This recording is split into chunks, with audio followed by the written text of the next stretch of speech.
Di sini ada huruf nun sukun, huruf non tanda sukun tuh seperti ini, huruf mim sukun, ini huruf mim tanda sukun tuh seperti ini. Setelah ku dibaca panjang. Kenapa kok ku dibaca panjang?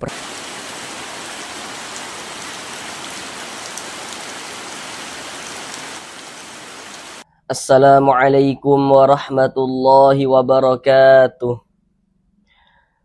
Jika saudara semuanya, Bapak dan Ibu, memiliki permasalahan belum lancar di dalam membaca Al-Quran, kemudian belum memahami ilmu tajwid Al-Quran, sehingganya tidak percaya diri ketika membaca Al-Quran, mari belajar mengaji Al-Quran di channel ini. Di sini kami akan berusaha untuk membantu saudara semuanya, baik Bapak dan Ibu yang sudah lansia maupun saudara yang masih muda, yang kiranya memiliki permasalahan belum lancar di dalam membaca Al-Quran, kemudian belum memahami ilmu tajwid. Maka di sini kami akan berusaha untuk membantu saudara semuanya, Bapak dan Ibu, agar dapat dengan mudah dalam memahami ilmu tajwid Al-Quran, guna untuk memperbaiki, untuk melancarkan bacaan Al-Qurannya. Jadi nantinya untuk membaca Al-Qurannya itu akan kami bacakan dengan pelan-pelan, supaya mudah diikuti bagi yang belum lancar ya, supaya dapat melatih agar bisa lancar membaca Al-Qurannya. Kemudian juga untuk ilmu tajwidnya juga akan kami jelaskan dengan pelan-pelan, supaya mudah untuk dipahami, supaya dapat langsung bisa untuk memperbaiki bacaan Al-Quran daripada saudara semuanya, Bapak dan Ibu. Selanjutnya kami selalu mendoakan semoga saudara semuanya, Bapak dan Ibu, diberikan kemudahan dalam memahami ilmu tajwid Al-Quran, dalam berupaya untuk melancarkan dan memperbaiki bacaan Al-Qurannya. Selanjutnya kami juga senantiasa mendoakan semoga saudara semuanya, Bapak dan Ibu yang ada di rumah, senantiasa dimudahkan segala urusannya, senantiasa dikabulkan segala hajat-hajatnya, dan semoga senantiasa kita semuanya dilancarkan rezekinya oleh Allah Subhanahu wa Ta'ala, diberikan rezeki yang berlimpah dan barokah, sehingganya dengan rezeki yang berlimpah dan barokah tersebut, semoga kita semuanya nantinya bisa menjadi seorang ahli sedekah dan juga bisa beribadah umroh dan haji ke tanah suci Mekah. Amin, amin ya rabbal alamin. Baiklah, mari langsung kita mulai belajar mengaji Al-Quran kita. Marilah bersama-sama kita lanjutkan kembali belajar mengaji Al-Quran kita dengan penjelasan ilmu tajwidnya yang akan kami jelaskan dengan pelan-pelan, guna untuk memperbaiki, untuk melancarkan bacaan Al-Quran daripada saudara semuanya, Bapak dan Ibu. Sekarang ini kita masuk pada surah Al-Waqi'ah, ayat yang ke-59. Mari kita baca bersama-sama terlebih dahulu dengan pelan-pelan, baru setelah itu akan kami jelaskan ilmu tajwidnya dengan pelan-pelan juga. Bismillahirrahmanirrahim.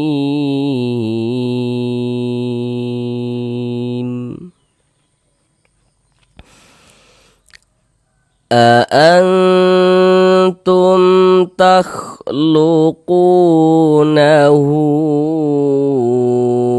أم نحن الخالقون.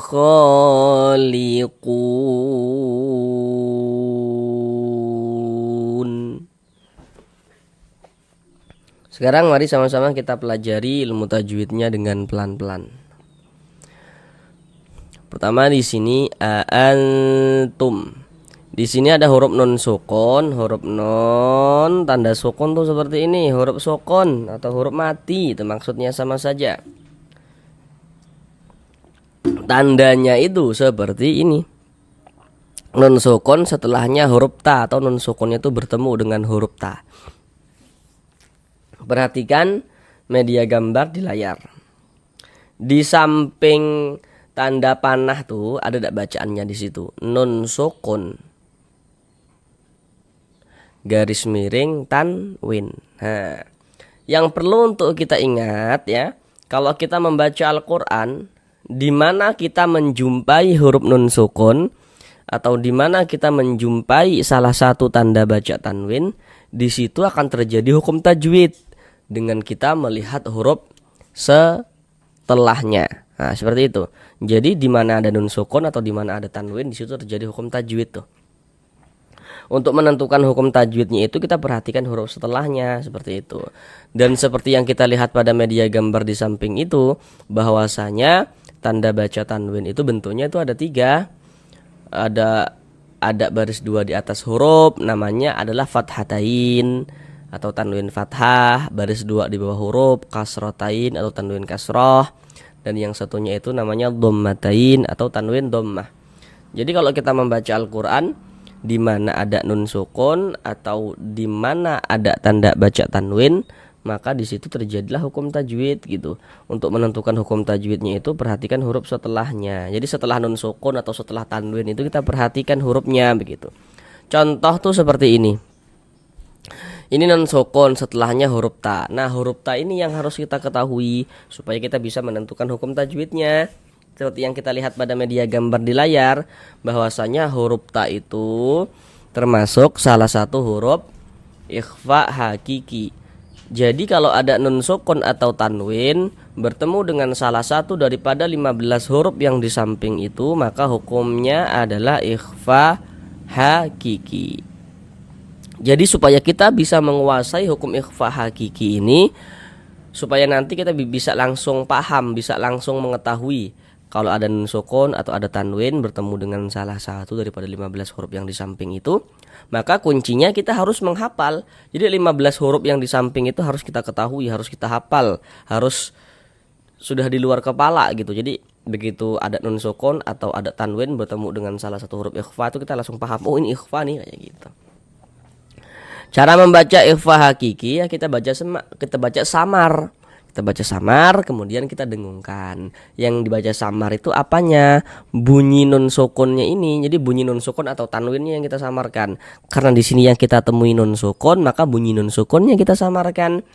Jangan dibaca aan begitu, jangan, tapi dibaca aan disamarkan. Kemudian didengungkan.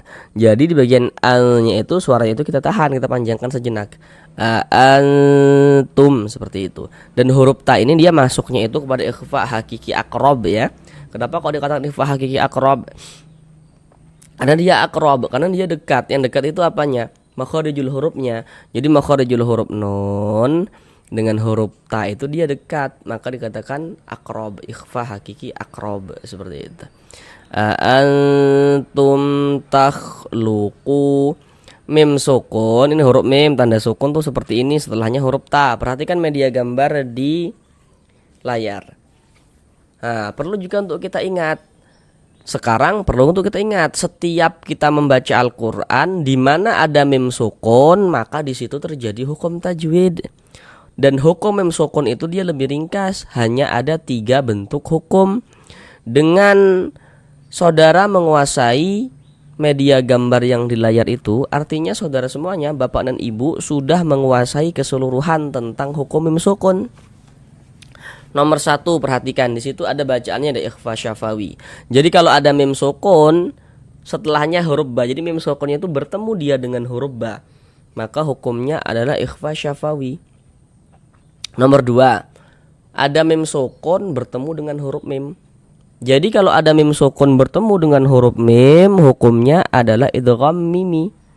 Nah, kemudian yang nomor 3 itu di situ ada bacaannya, yaitu izhar syafawi.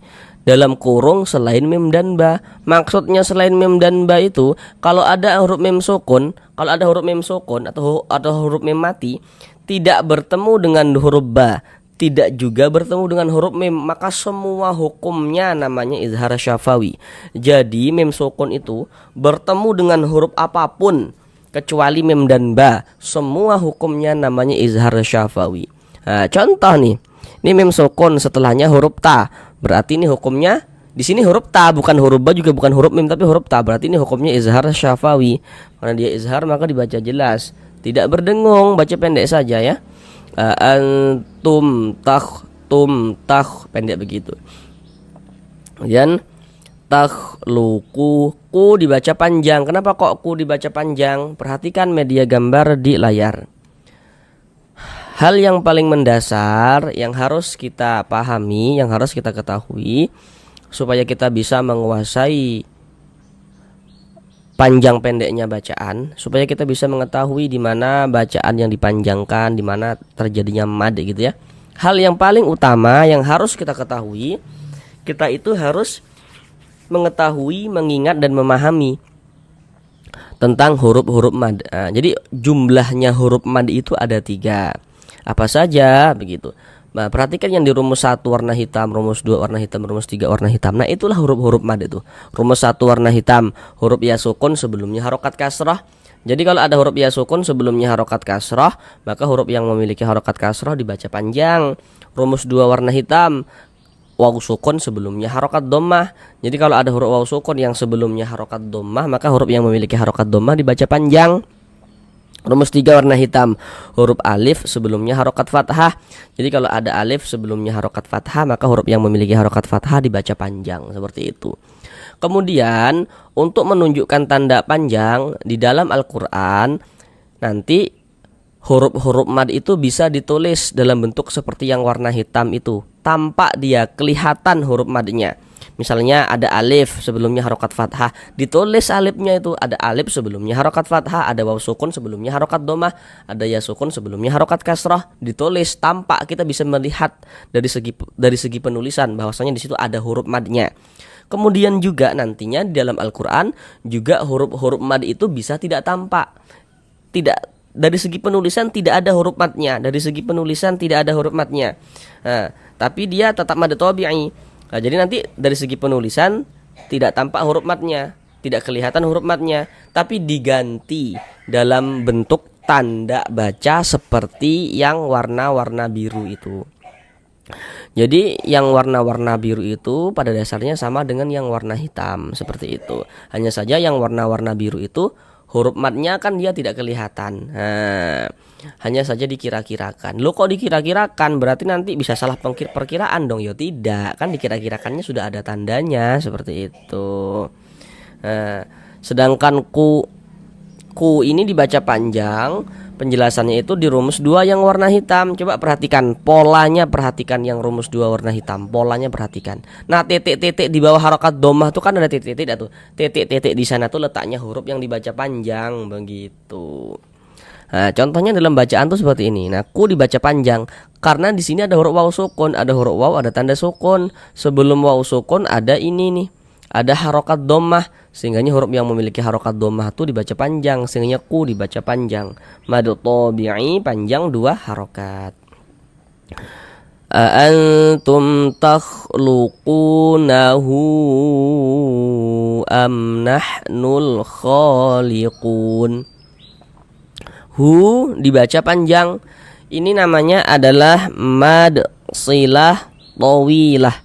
Nah, karena di sini ada huruf ha dhamir ya, ini ada huruf ha dhamir, isim dhamir yang diapit oleh 2 huruf yang hidup, oleh 2 huruf yang berharokat. Jadi ini huruf ha dhamir, di sininya ini bukan sukun tapi dia berharokat. Di sininya bukan sukun tapi dia berharokat.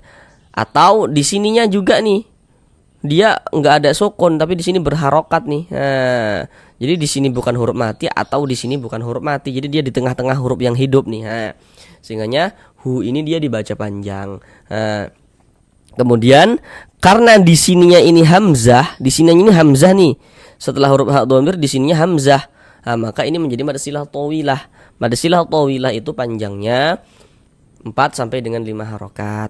Nah, ini ke huruf hamzah begitu ya. Bagi yang belum tahu, kalau ada huruf alif ada tanda bacanya, maka itu adalah huruf hamzah. Nah, ini alif nih, ada tanda bacanya kan nih, ada harokatnya kan nih, maka ini adalah huruf hamzah, seperti itu. Dan mad silah itu berlaku tanda panjangnya kalau kita wasolkan saja. Tapi kalau kita wakafkan dia tidak berlaku tanda panjangnya. Misalnya kita berwakaf di huruf H ini, takhluqunah. Nah, nggak berlaku tanda panjangnya ini. Tapi kalau kita wasolkan, takhluqunahu am nahnul, nah baru berlaku tanda panjangnya. Seperti itu. Kemudian di sini ada huruf mim sukun, setelahnya huruf nun. Pasti di sini saudara semuanya, bapak dan ibu sudah tahu nih apa hukumnya gitu, karena tadi sudah detail tuh kami jelaskan.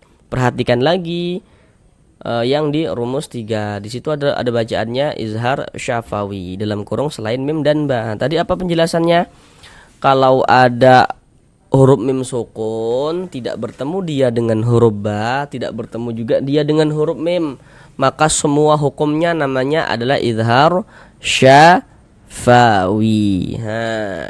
Ini mim sukun, setelahnya huruf nun. Di sini huruf nun, bukan huruf ba, bukan huruf mim, maka hukumnya izhar syafawi sesuai dengan kotak nomor 3 itu. Kita baca jelas, tak berdengung. Am nahnul khaliqun. Di sini ada alif lam, setelahnya huruf kha. Nah, perhatikan media gambar di samping. Kalau ada huruf alif lam bertemu dengan salah satu daripada 14 huruf yang di samping itu, maka hukumnya adalah alif lam qamariyah. Coba perhatikan huruf kha termasuk salah satu huruf qamariyah yang 14 itu kan, termasuk di dalamnya kan daripada kumpulan yang 14 itu. Nah, maka ini alif lam bertemu dengan huruf kha, dikarenakan huruf kha huruf qamariyah, maka ini hukumnya adalah alif lam qamariyah. Alif lam qamariyah itu disebut juga dengan izhar qamariyah karena cara membaca huruf lamnya dibaca izhar, dibaca jelas, terbaca huruf lamnya seperti itu. Am nahnul khaliqun. Kha dibaca panjang. Perhatikan rumus 3 yang warna biru. Nah, kami ingatkan kembali bahwasanya rumus 3 yang warna biru itu pada dasarnya sama dengan yang rumus 3 warna hitam, seperti itu. Kha dibaca panjang. Apa tanda panjangnya kha? Ini karena di atas huruf kha ini ada harokat fathah berdiri berbentuk alif kecil seperti ini. Harokat fathah itu kan dia baris satu miring begini kan. Tapi kalau harokat fathah itu bentuknya berdiri seperti ini, berbentuk alif kecil seperti ini menandakan huruf kalau di atasnya ada tanda seperti ini dibaca panjang. Sehingga kha dibaca panjang.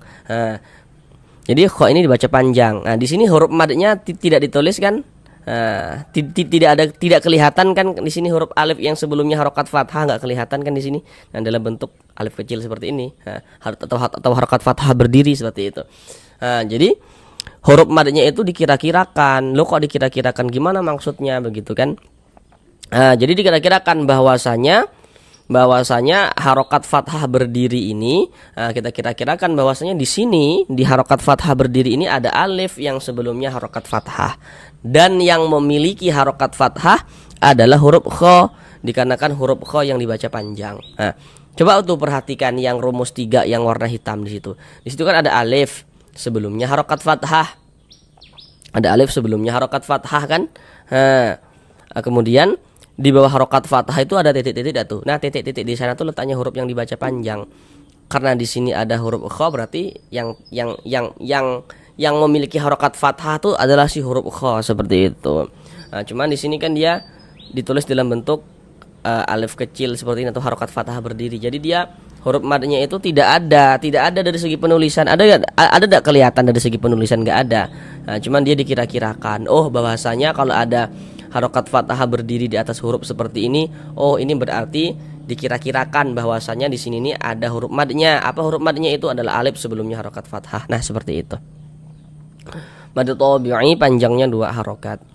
Khaliqun. Kun dibaca panjang. Perhatikan lagi rumus 2 yang warna hitam. Tapi ini namanya adalah mad adli sukun, namun pada awalnya namanya mad tabi'i. Kenapa kok bisa berubah seperti itu? Apa sebab nih begitu kan? Ku dibaca panjang karena di sini ada huruf waw sukun, ada huruf waw, ada tanda sukun. Sebelum waw sukun ada ini nih, ada harokat dhammah, sehingganya huruf yang memiliki harokat dhammah dibaca panjang, sehingga ku dibaca panjang. Pada awalnya dia namanya mad tabi'i, sama lah dengan ku ini tadi, pada awalnya namanya mad tabi'i. Kemudian mad tabi'i bertemu dengan huruf yang disukunkan, bertemu dengan huruf yang dimatikan, maka dia berubah menjadi mad adli sukun. Mad adli sukun itu panjangnya itu boleh dengan panjang 2 harokat atau 4 harokat atau 6 harokat. Yang terpenting kita konsisten dalam sekali bacaan.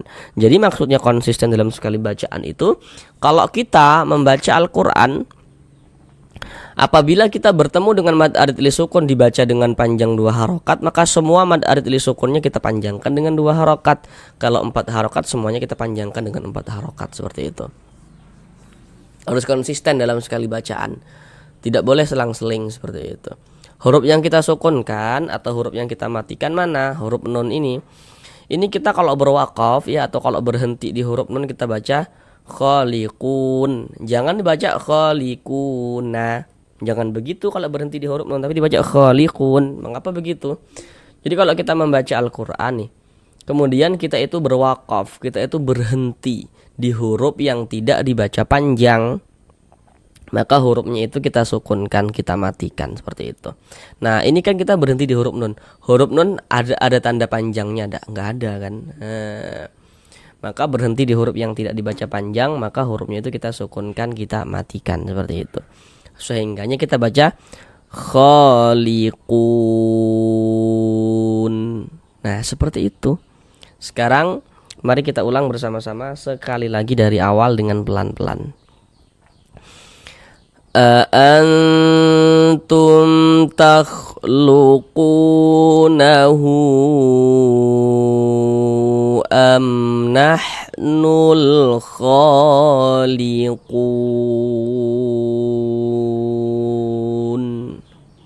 Sampai di sini belajar mengaji Al-Qur'annya.